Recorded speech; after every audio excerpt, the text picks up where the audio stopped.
दोस्तों, एक बारी एक बहुत ही छोटा सा गांव था। उस गांव में एक विशाल नाम का लड़का भी रहता था। वह पढ़ाई में बहुत ही होशियार और इंटेलिजेंट बच्चा था।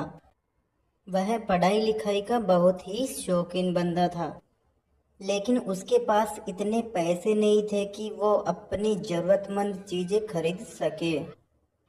और इसके साथ ही वह हमेशा सोचता रहता था, मेरे पास पेंसिल और नोटबुक होती तो मैं पढ़ लिख कर कितना आगे जाता। लेकिन वह जितना हो सकता था उतना ज्ञान बटोरने की कोशिश करता था। एक दिन वह स्कूल के रूम में झांक कर देख रहा था तो उसके पीछे से एक बूढ़ा आदमी बोलता है।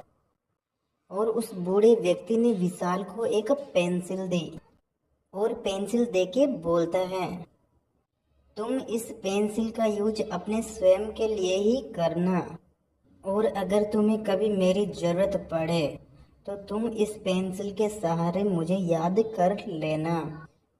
इतनी सब बात बोलकर वह बूढ़ा व्यक्ति गायब हो गया।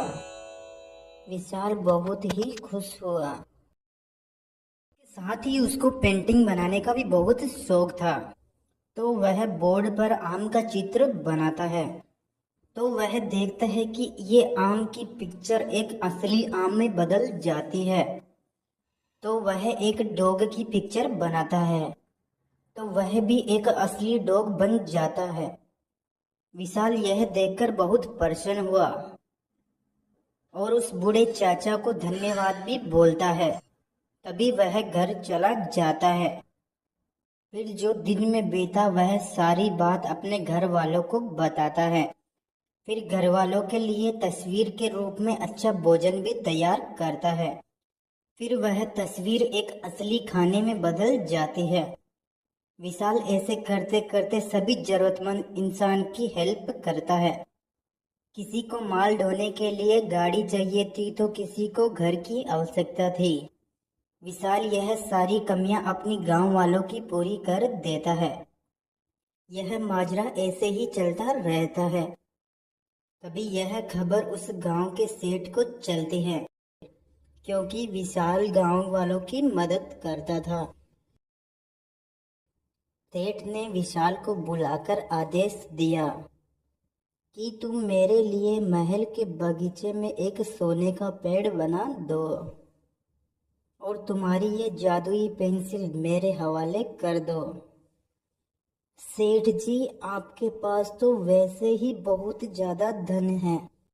मैं केवल गरीबों के लिए ही चित्र बनाता हूँ और जरूरतमंद इंसान की मदद करता हूँ। सेठ को इतनी बात सुनकर गुस्सा आ गया। सेठ ने अपने आदमियों को आदेश देकर विशाल से पेंसिल छीन ली और वह स्वयं ही सोने का पेड़ का चित्र बनाने लगा। लेकिन उस चित्र के अनुसार सोने का पेड़ प्रकट नहीं होता है। लेकिन फिर सेठ ने अपने आदमियों से चित्र बनाने को कहा। लेकिन फिर उस चित्र से भी कोई चीज सामने प्रकट नहीं हो पाई। सेठ यह सब देखकर बहुत ज्यादा गुस्सा हो गया। फिर विशाल को बोलता है, सुनो, मैं तुम्हें जैसा बोल रहा हूँ वैसा तुम्हें करना पड़ेगा, अन्यथा मैं तुम्हें अपने कारागार में डाल दूंगा। विशाल अपने मन में ही सोचने लगा कि अगर वह सेठ के आदेश का पालन नहीं करेगा तो वह उसे बंदी बनाकर कारागार में डाल देगा। लेकिन वो जरूरतमंद इंसान के लिए कुछ नहीं कर पाएगा। विशाल तो पहले से ही इंटेलिजेंट था। विशाल ने सेठ से बोला, आप मुझे यह पेंसिल दीजिए और आप जैसे बोलोगे मैं सिर्फ वैसा ही करूँगा। और फिर सेठ ने पेंसिल देते हुए बोला कि तुम मेरे लिए एक सोने का पेड़ बनाओ। तो फिर विशाल झट से पेंसिल लेते हुए उस बूढ़े आदमी का चित्र बनाता है। वहां पर वह बूढ़ा अंकल प्रकट हो जाता है।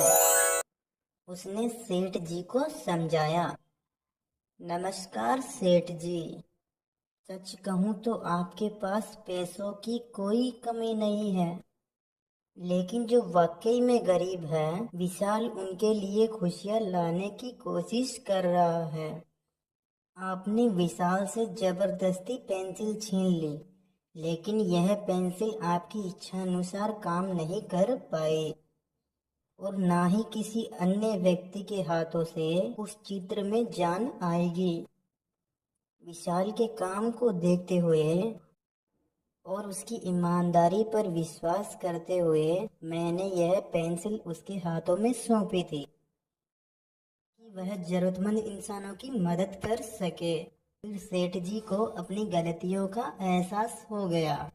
फिर उन्होंने बूढ़े अंकल से और विशाल से माफी मांगी। बातचीत करके वह बूढ़ा अंकल गायब हो जाता है। अभी सेठ जी विशाल का सम्मान करते हैं।